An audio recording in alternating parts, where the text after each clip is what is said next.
Chapter 10, Mishnah 2. This Mishnah discusses a case of debt incurred on Rosh Hashanah, the first day of the new year that follows Shemitah. A brief introduction. Each month of the Jewish calendar coincides with a cycle of the moon. Since a cycle of the moon lasts for about 29 and a half days, some months have 29 days and some months have 30 days. This means that the first day of the month, Rosh Chodesh, can fall on either the 30th day after the start of the previous month or the 31st day. In earlier times, this was decided by the court, based on when reliable witnesses saw the new moon. After they decided the date of Rosh Chodesh, the court would send messengers to inform everyone which day was Rosh Chodesh, and the people would then know when to observe that month's festivals.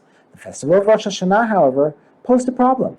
Rosh Hashanah falls on the first day of the month of Tishrei, but no one would know which day was the first of Tishrei until the court decided, which may have been on the afternoon of that very day. When should Rosh Hashanah be observed? To resolve this dilemma, the 30th day after the start of the month of Elul was always observed as Rosh Hashanah, because it was likely that it would be declared as the first of Tishrei.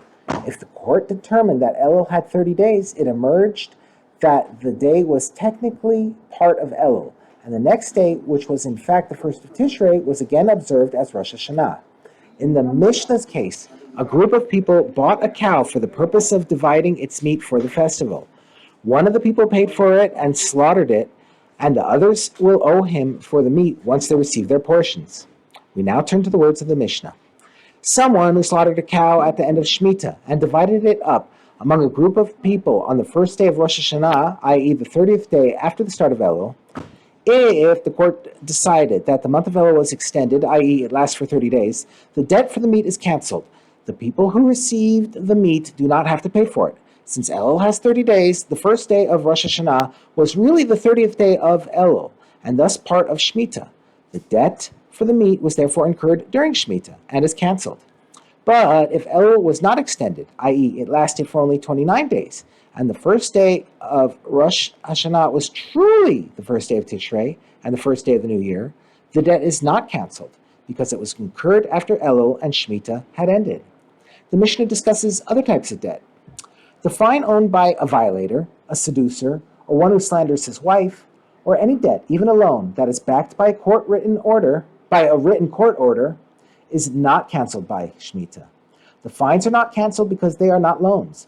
A debt backed by the authority of a court order is considered as though it were already collected, and only unpaid debts are canceled by Shemitah. If someone lends on collateral, i.e. he has given an object that he could keep if the loan is not repaid, or if a creditor gives his loan documents to the court for them to collect the loan for him, the loan is not canceled, because these cases do not meet the Torah's guidelines about which loans are canceled.